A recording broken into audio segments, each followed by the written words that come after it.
Fam Electric Ghost, and this podcast interviews artists from around the world. We've been doing it since 2018, and we are recording, and so let you know. So we're going to get right into the interview.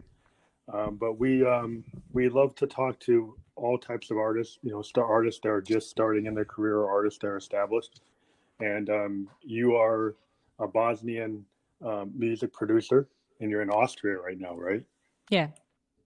So, you're into multiple types of genres: trance, techno, ambient, experimental. Yes. And I'm a musician myself, so I appreciate that. I'm a keyboardist. I'm a synthesist, so I understand what you're doing. So let's get into the questions, and we'll talk about the two singles I see on Spotify as well. You have Wonder and Do the Dishes. That's correct. Yeah. So the first question I always ask musicians and producers and artists are, when did you first get into music? Like, what age were you interested in music? Well, I actually started piano lessons since I was 4 years old, and I wasn't loving it at first because classical music and electronic music are very different in the experience you get. So I thought, if this is music, I don't want to do this. But then later on, in second year of high school, I decided to take a personal project for school that involved me making a song.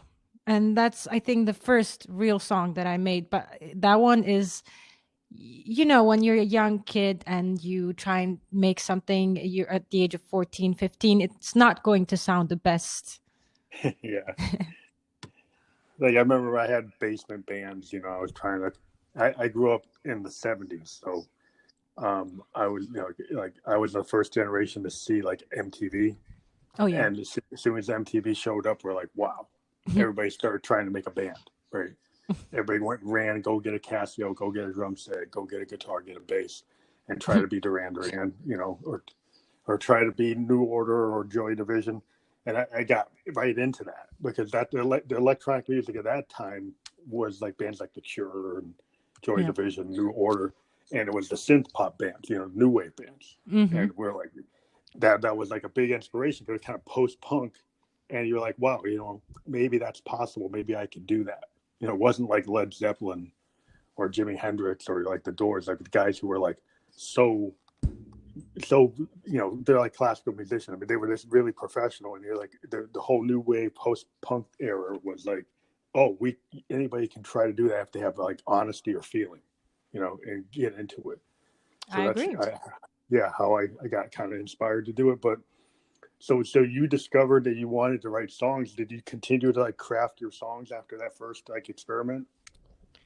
I don't really make many songs per se. I make tracks, which means basically instrumental productions. But I am planning on having a lot of more vocal productions in 2021 because it's been part of my music. I've written a lot of poetry when I was a kid, and the type of poetry that you could use for songs, basically, because it had certain writing schemes that you found in music most often, right? But after that, I think I stopped with making music until I actually came into until the end of the first year of my university studies as a bachelor. And then slowly my interest re-emerged. I saw an electronic music contest from an artist I really admire, who I've been listening to from 2012, which is That Mouse. And since then, I just kind of decided, like, let's do this. I downloaded Ableton Trial, and I was like, okay, let's see like what I can learn in this month that I have for free, basically.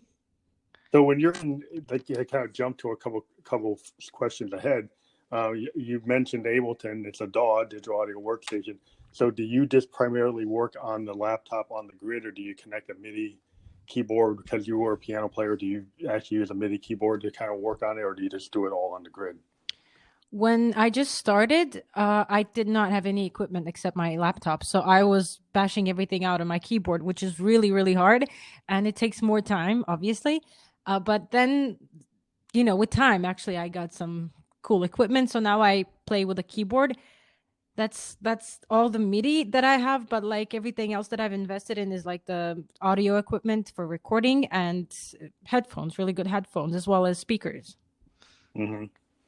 Yeah, I think what's interesting is like electronic music in 2020, 2021 is really different than when I started. Like when I started, you actually like I play Moogs. I have Rolands. I had that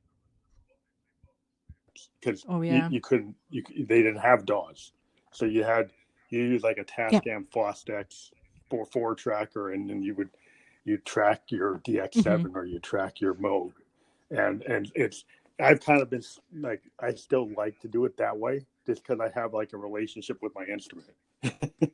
Oh yeah.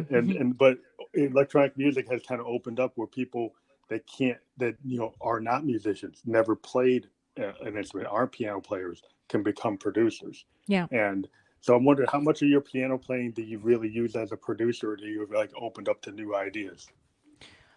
Personally, well, I wasn't the best with music theory when I just started because I've been out of music school for a long, long time, and in this time you forget everything basically. So what I did is I do use like I bang out my ideas for melodies on the keyboard, but it's not like I'm Mozart or something, you know. It's not extremely Yeah, yeah. elaborate. I just record and then I fix in the DAW if necessary.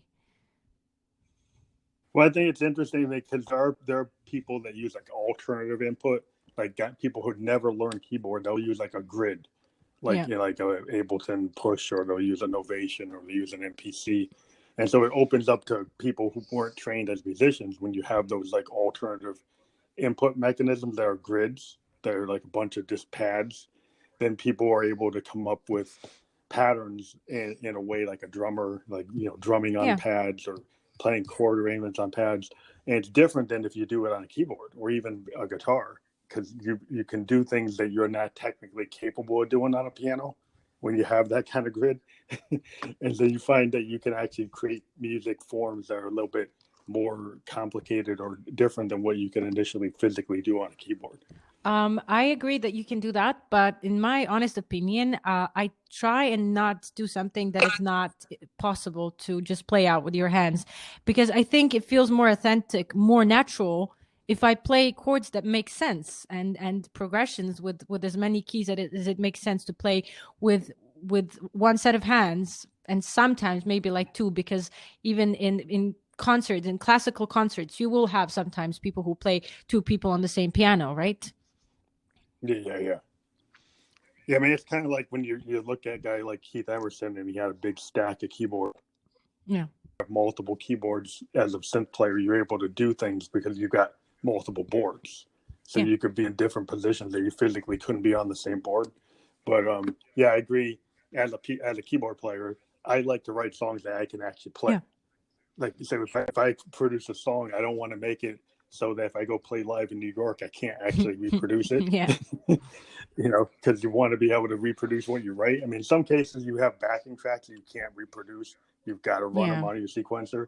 But for the stuff I play live, I try to do something that's actually going to be fun for me as a musician, and something I think the crowd's going to like, because it's like the performance is a large part of music to me, and being able to replicate what you write is kind of interesting. I think it just makes it easier to get back into your song if you don't make it overly complex. But yeah, so when you understood you had a talent for music, you kind of went away from it, you came back to it.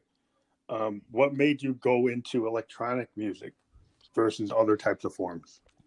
I started seeing so many festivals appear around the time of, I think I was 18, 17 or 18. And at that time, I have never traveled anywhere without my parents. And then maybe because I'm a girl, and parents tend to protect girls more because, the world is a dangerous place, how they say it. I have a daughter. I have a Yeah. 21-year-old daughter, so I understand. Perfect. So the thing is, then I saw these festivals and I was like, okay, I see mostly electronic music being played here. And I've always actually listened to electronic music among other things, but I didn't know like what genres are. I was just listening to what came up on the radio, or what I saw on the internet on the top charts. And you have a top dance chart as well. You know, you have people like Armin van Buuren in this chart. And that's like, I discovered him during the time of Mirage, basically. I was like just a little like kid, I guess. And I didn't really understand what I was listening to, but I really liked it. And whenever I listen to any of the stuff from that period now, I get really, really like nostalgic. That's interesting, because like people have different periods that they live in, and you know the music at the time. Like I'm kind of a child of the '70s. You know, I grew up with the Carpenters and Led Zeppelin, you know, funkadelic stuff like that, disco, punk. Like there was like a golden age for multiple genres, right? Like in the '70s, you had so many different genres that were happening. You still had the '60s stuff. You had the soft pop. You have disco. You have funk. And so it kind of gave you a really good foundation as a musician, because so many things of high quality were around. And if you were coming up as a musician during that time, you like heard these really awesome artists. And today it's different. There's different types of music, and some people argue one way or the other. But I think in electronic music, there's a lot of cool stuff happening. In hip hop, there's a lot of really interesting things happening. And so, like, I always try to keep my ear to the ground, because I mean, I come from a time that certain types of music I might prefer more than others, but I always talk to, you know, anybody from any genre, because I think it's important to as a musician to explore other genres that maybe aren't your key one.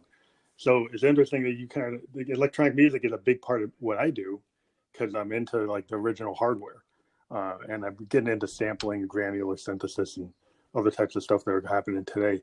But it's interesting, as you progress with your music, are you getting interested in like modular synthesis, or, you know, all the different, like a subtractive synthesis added? There's all these different types of electronic music sound design and creation. How deep are you getting into that? Well, actually, I built my first Eurorack module, I would say 2 years ago, but it hasn't progressed since then, mostly because I was kind of on a time constraint, and I always kind of went with this mentality, let's work with what I know for now until I can get more stuff released. But definitely I do want to have a modular setup. I've prepped myself for that by buying a DC coupled audio interface.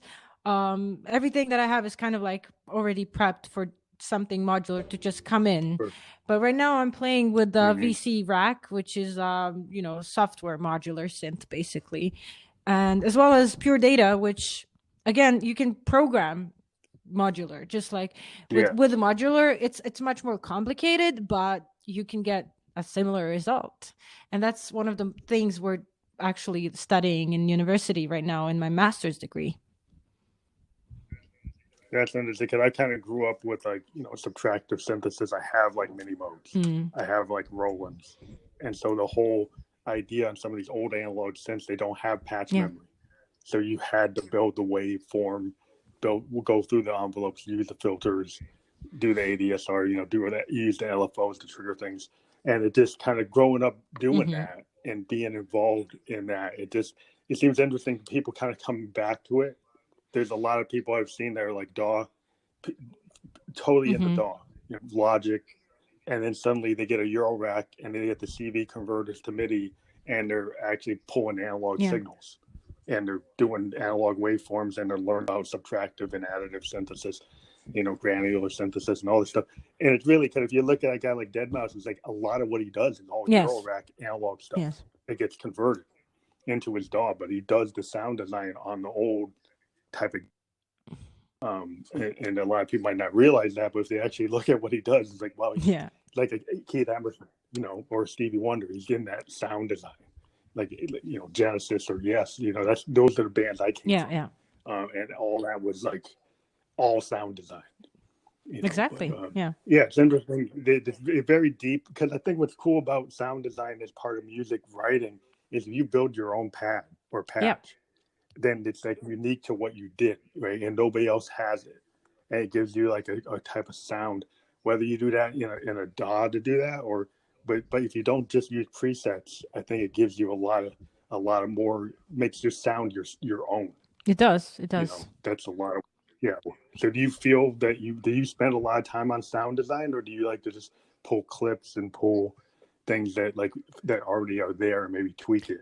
It's different people have different strategies. What's your kind of overall? Well, the biggest reason why I haven't released so much music is actually because of sound design, because I try to do like 90% of the stuff that I do from sound design from the ground up by uh, for a long time recording with my phone and stuff that that can be mono with my microphone, and then playing around with it and making synths in my DAW, due to, like, if I have these financial constraints where I'm not able to buy an actual Eurorack.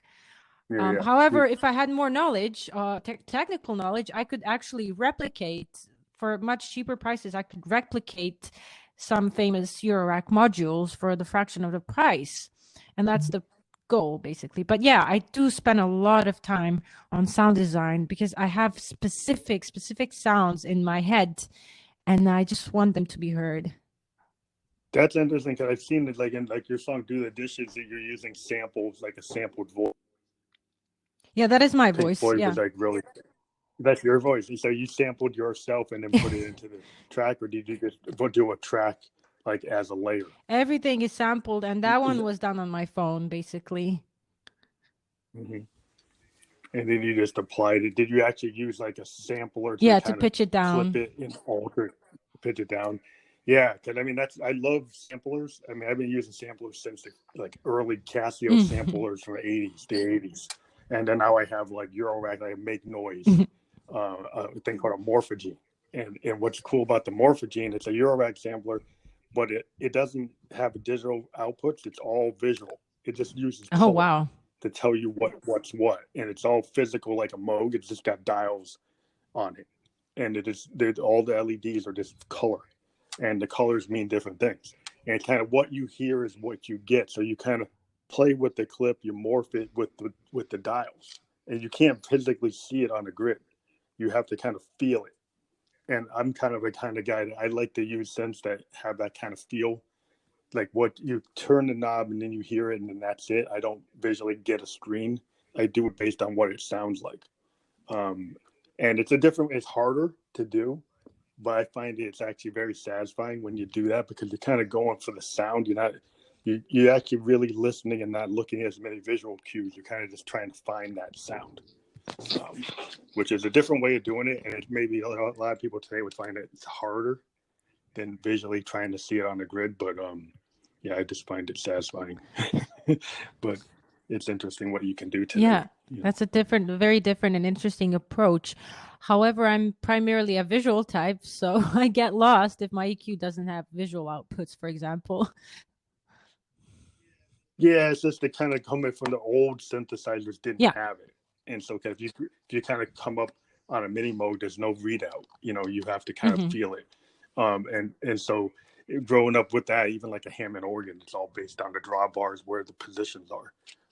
So I'm kind of a musician from that point of view, and I do understand. I mean, I have Ableton, I have those things. It's just my preference is I kind of always been a field based artist, and it comes from a different tradition, like jazz musicians and blues guys kind of go by, they don't even sight read, they kind of just go by what they kind of feel. But in terms of like how you integrate your music, are you working with other musicians or producers, or are you just totally self-produced, or you don't work with any other, or you're just a solo artist, or do you have a collective or anybody you work with? I'm mainly a solo artist. I've always liked doing things on my own just because I found it pretty hard from experience to rely on other people because I would always have problems from the other side. However, I am obviously doing a couple of collabs, I think two at this point. And I'm not sure if anything is going to come out of them. We have drafts, obviously, but the thing is, there's no pressure for anything to be released. It's just if it happens, it happens.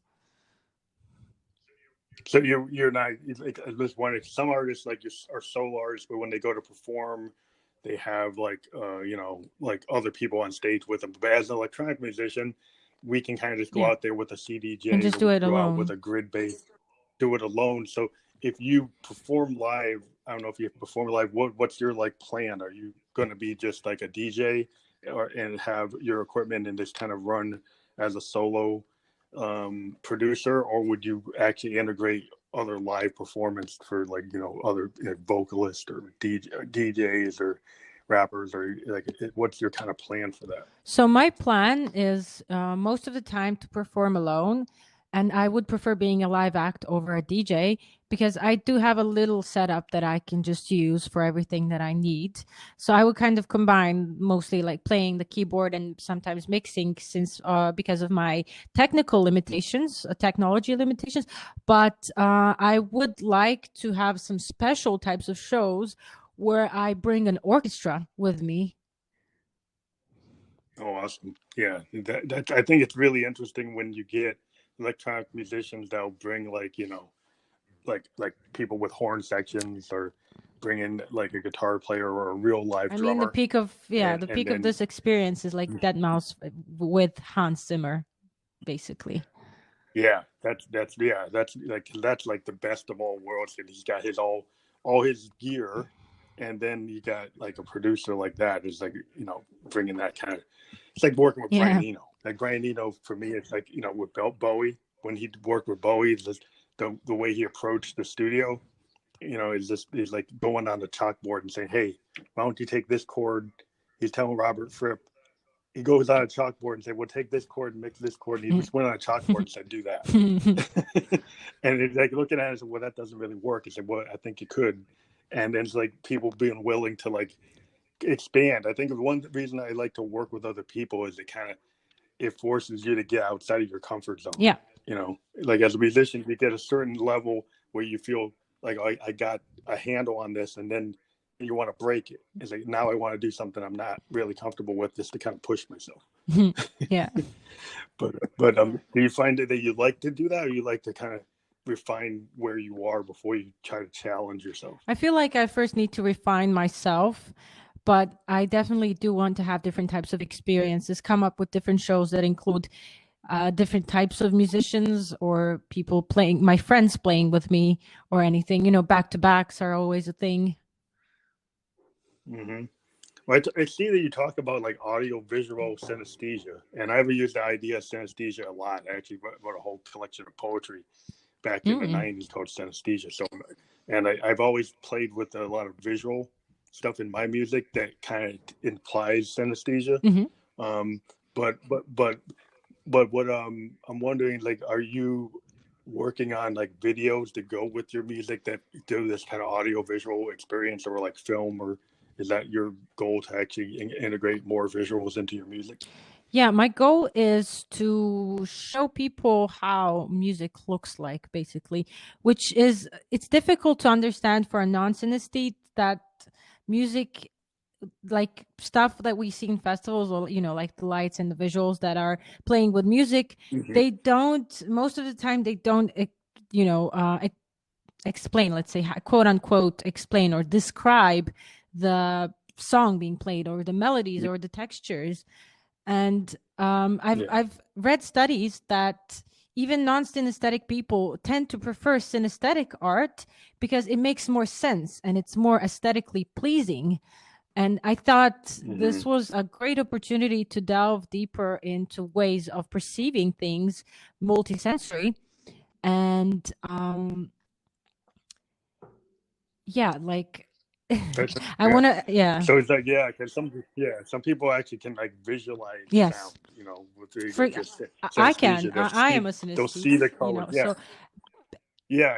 I kind of see it when I do stuff. I talk about like seeing it, smelling the color, or or like smelling the sound, or you can do all these different sensory type of behaviors. And it is interesting to kind of take you have this kind of randomization of visualization, where you just have random things going on and you think it's like, oh, that's psychedelic or that's trippy.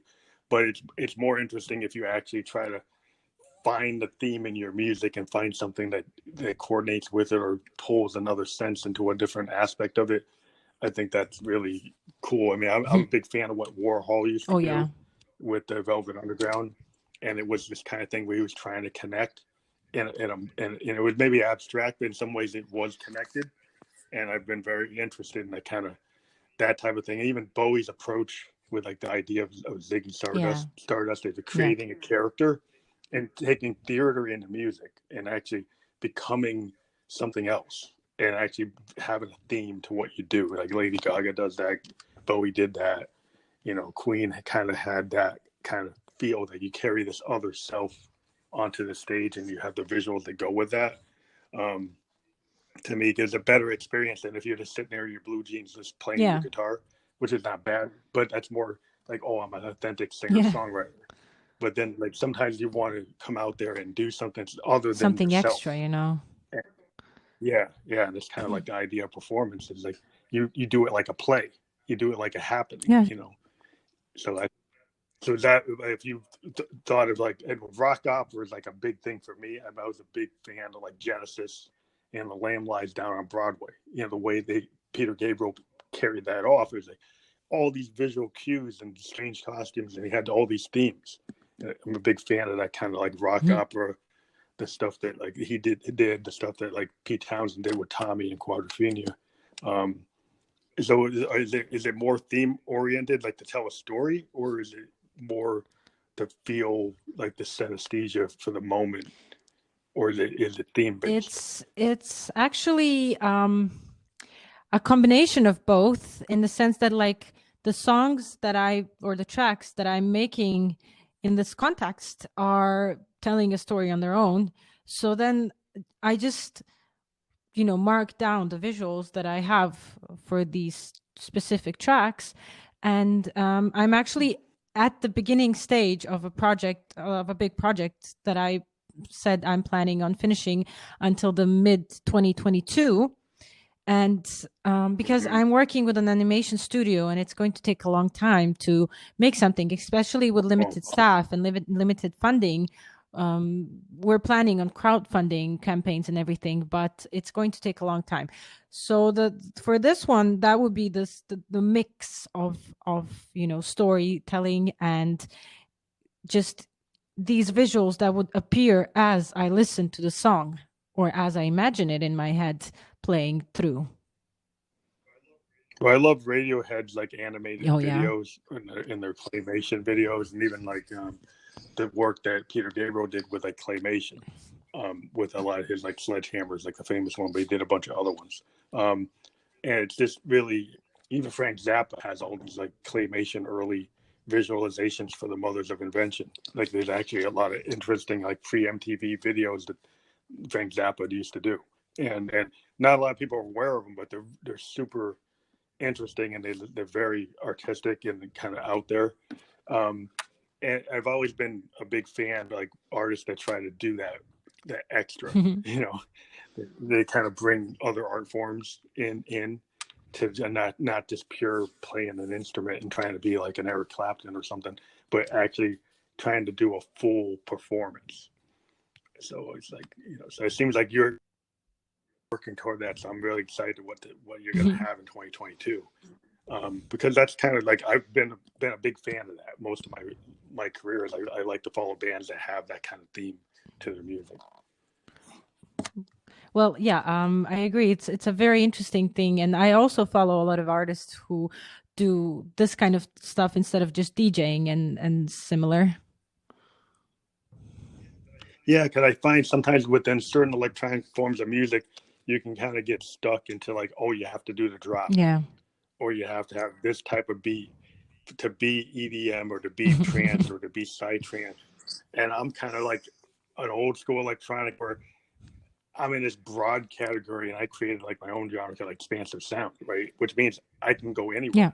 So if I want to do free jazz, if I want to do bebop, if I want to do fusion, if I want to mix psychedelia, I can do it. And I'm not stuck because I said I'm an EDM, or I said I'm trance. It's like I'm electronic, and I'm wide open to any of the forms within all the forms, you know. So I think some people in your agents and your promoters want to put you in a place so they can figure out where to put you. Yeah.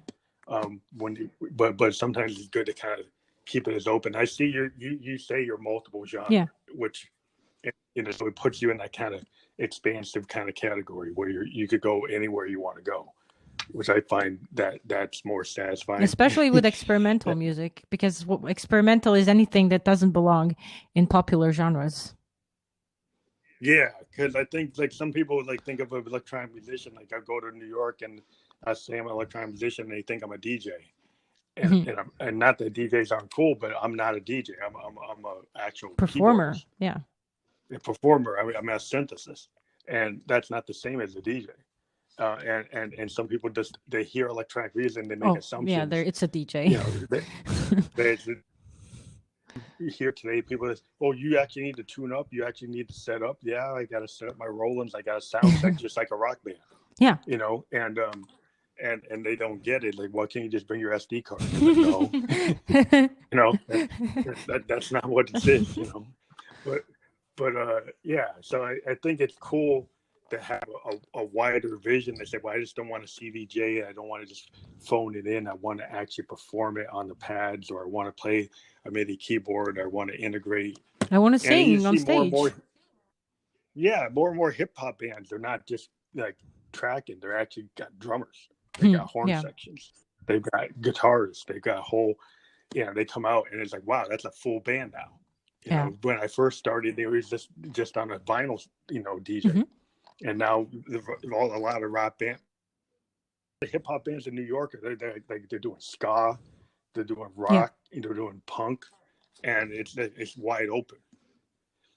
But I find like rock has kind of stagnated, where other forms seem to have progressed, but rock is kind of stuck in like, oh, I'm Tom Petty, I'm Led Zepp, and they don't seem to want to go beyond. It's such a shame because rock is one of my favorite genres from before. Like I used to be a rocker for like a period of my life, and into metal as well at the same time. So I do listen to a lot of smaller, bigger rock artists, newer, older.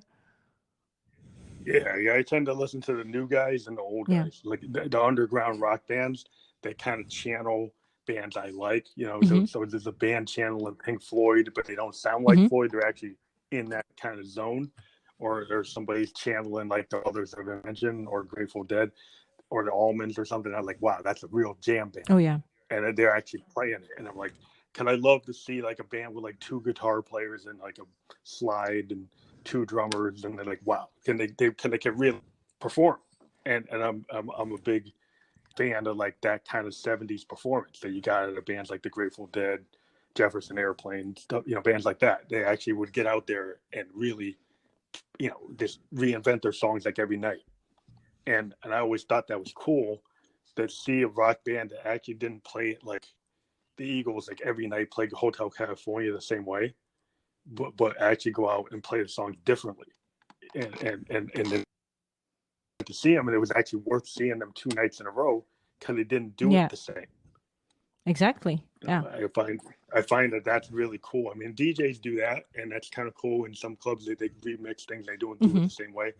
I always like people that kind of are willing to mix it up. Their audience that they're not going to get upset if they don't do it exactly the same way. But so what do you feel about like under Corona, being the type of musician you are? I would think that you can still create a lot of work without having to go to the studio, right? Yeah, I've never actually went to a studio. I did a few times, but it wasn't anything extremely productive. The people I went to actually focused on themselves and squeezed out a couple of vocal tracks out of me that have never been released, and kind of just like wasted my time. But I mostly work from home, from my bedroom studio, and I'm quite satisfied. I found workarounds. As you can see, for example, my vocals are pretty clean because I've found little tricks, cheap little tricks that help keep it up to standard, basically. Yeah, I think a lot of people have been forced to increase their studio capability because of COVID. Like I know a lot of American like traditional like 4-piece rock bands, and with like physical drummers. Now they've had some trouble because their drummers actually have to be with them to write. Yeah. And modern technology makes it very difficult for a drummer to kind of play remotely. And not that it's impossible. I've found drummers that actually have been sent like the DAW, all the tracks, and then they play with the DAW. Oh, yeah. But they find that they don't like it. It's not personal because, personal. Yeah, because like a lot of drummers kind of pick up visual cues by looking at the bass player, looking at that's how they kind of decide how they're going to do it. And without those visual cues, they kind of you get lost. Them with like, okay, I just gotta do it on my own. And not that you can't, but it's harder, and people don't like it. Yeah. So, but being an individual like musician that's electronic, you can just sit in your bedroom studio, and then you buy the right compressors, you buy the right audio equipment, you buy the right recorders, and you can just process all your stuff at a good enough quality that you can release it. And so, I've been kind of mode for years, because I used to have bands, and then people started like getting married. Oh yeah. And then your band breaks up, like the wife or the girlfriend says like, no, you're not doing that anymore. No.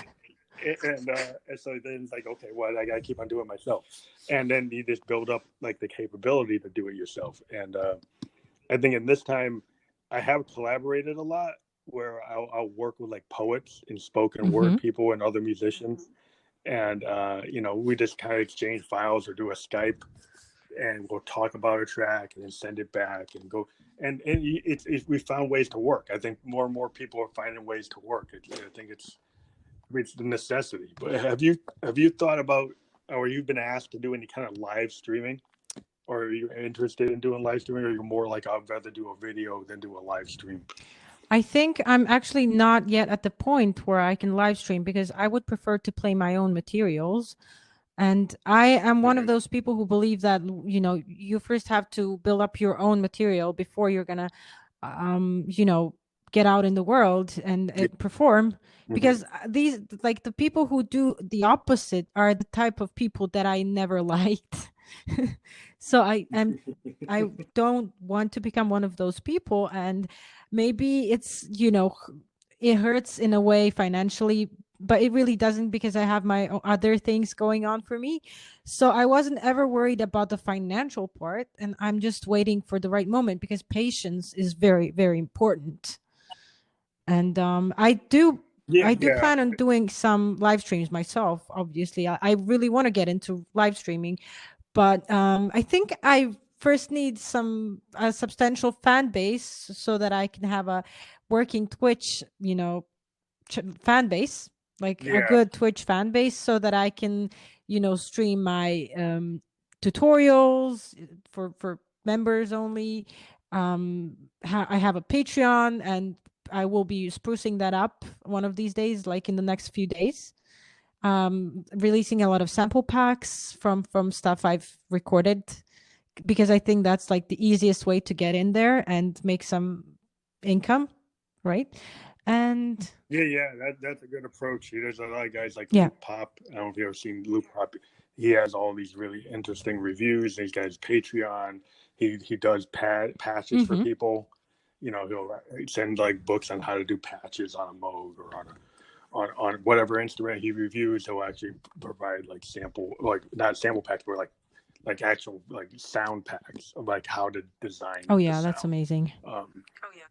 That's kind of cool when you get, and that's how you build up your audience. It's like I came from like the old school way of like going to New York, go play a small club that's into that like electronic, and then you build up a small fan base that likes to see you do it. But under COVID, you can't do that. I used to go to Boston. I used to go to New York and play small clubs, like 300-400 seat clubs. I used to play birthdays. But you play when you play. I mean, when I first started, when I was 17, I was playing like pizza shops. Well, the birthdays, doing covers, cover band. But I was more like, birthdays that I was playing at were kind of like people renting out a club. And they were my friends, and then they were like, "Would you like to play for us? Because we need a DJ and stuff, for us to just be able to relax." Yeah, weddings. People get into a lot of people started as like wedding bands. Well, weddings pay well. You started the wedding band. Yeah, then because you get a steady income, you get people finding out who you are. then you do covers, and then eventually you start sneaking your own songs in.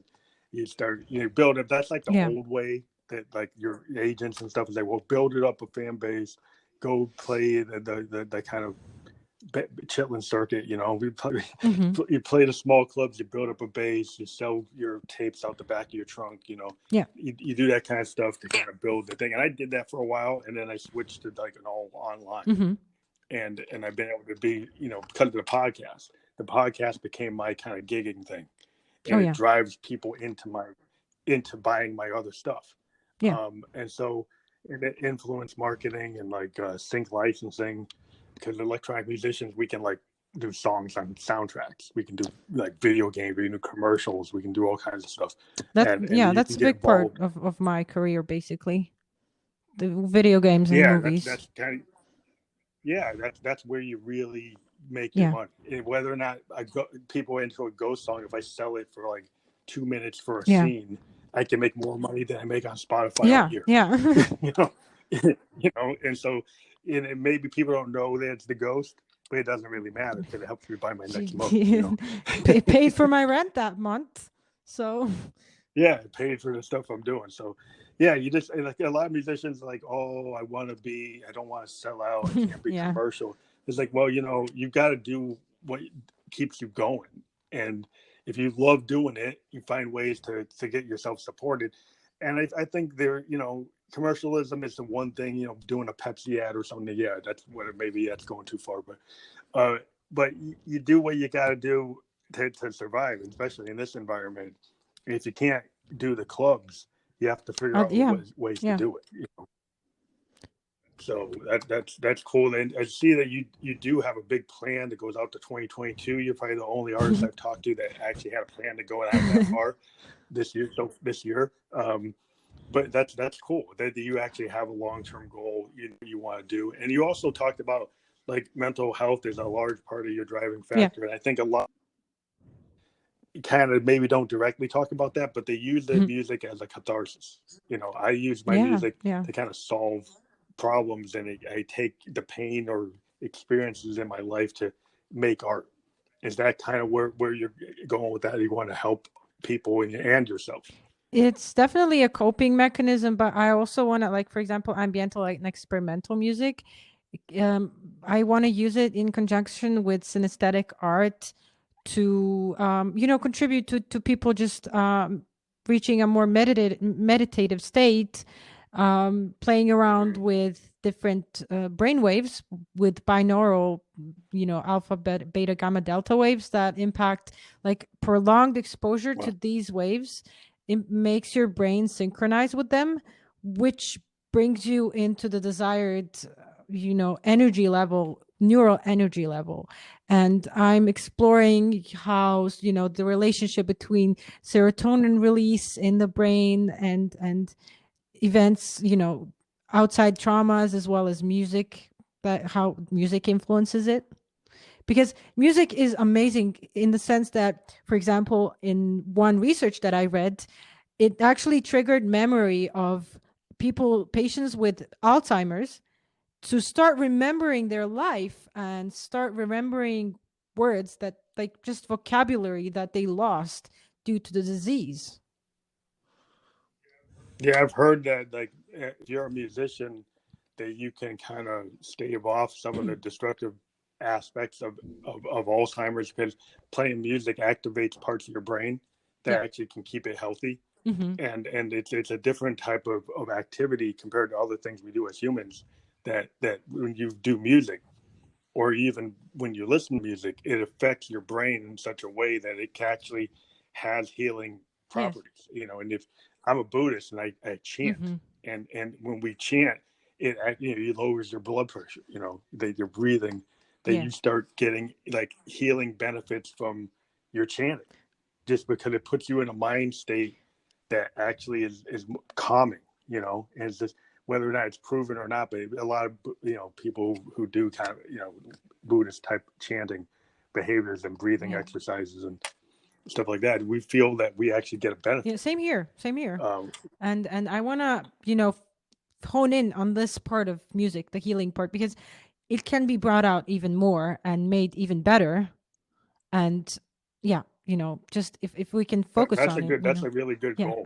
Thank you. I think that's important because I think some people, can get into music and they can there are destructive aspects of anything you do. Yeah. And you can get into things that are kind of self-destructive and glorify it. And it's good to see somebody actually taking the positive aspects and keep zoning in on it. Where, the self-destructive aspects of music are part of music. It's part of the story.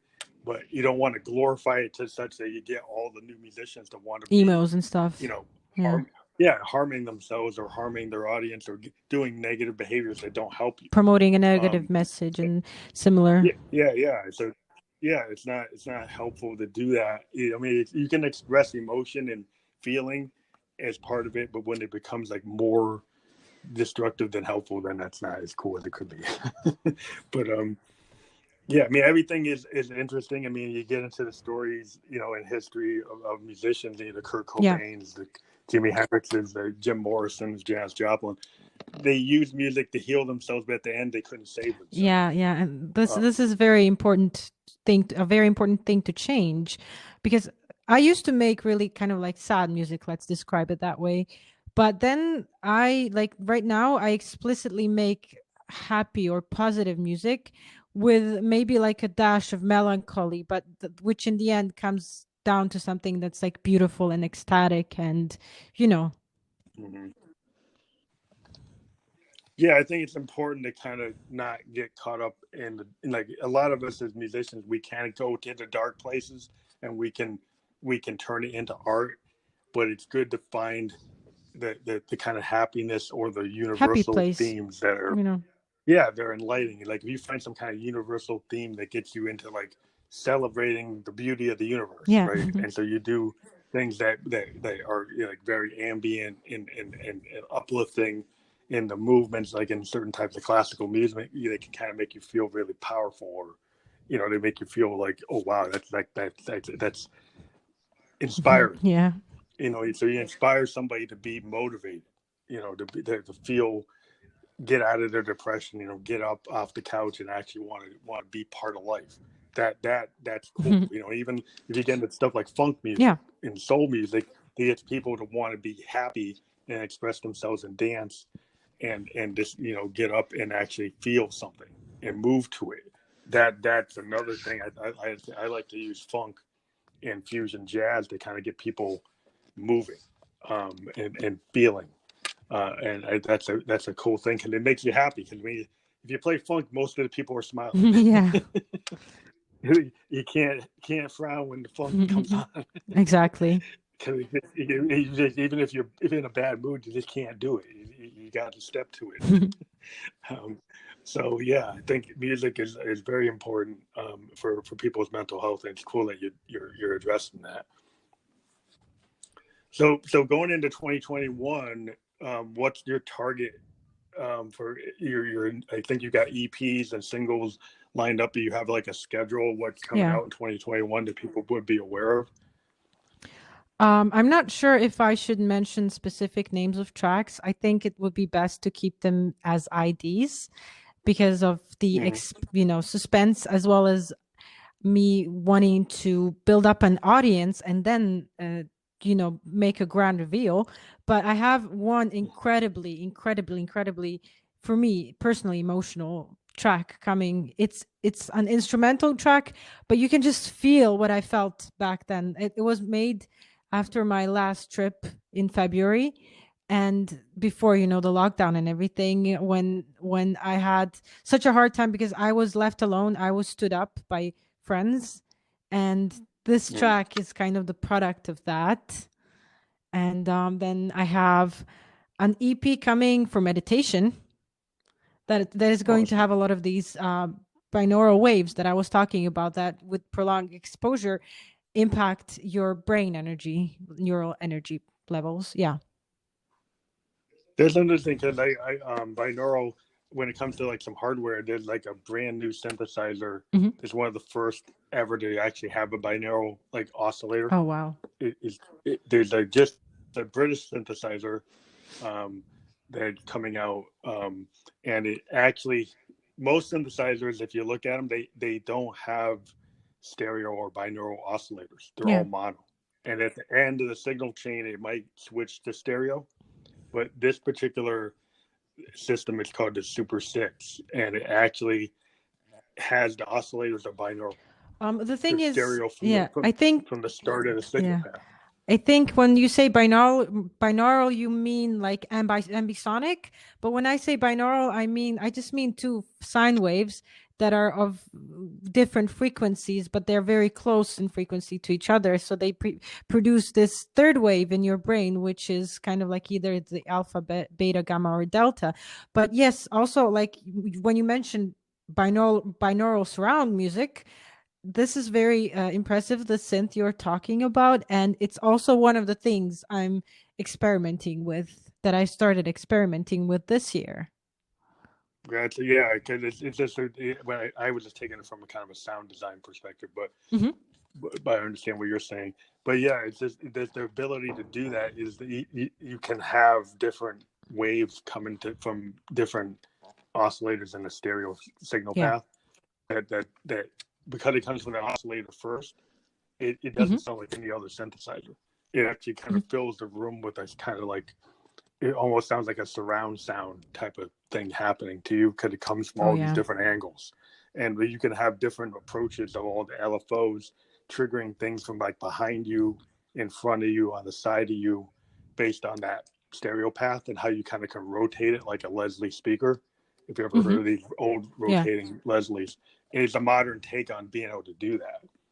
So I think that's pretty interesting. There's a lot of cool stuff you can do with that if you think about having that kind of path when you're designing your sound, to have things purposely coming around your head in different directions. And I think that when you're designing ambient music, if you have oscillators that can do that, it gives you like a lot of choices in terms of what you're going to do on that track or on that sound, But this has been a cool talk, that I've gotten into some things that no one's ever talked about, and that's why I like to do these podcasts.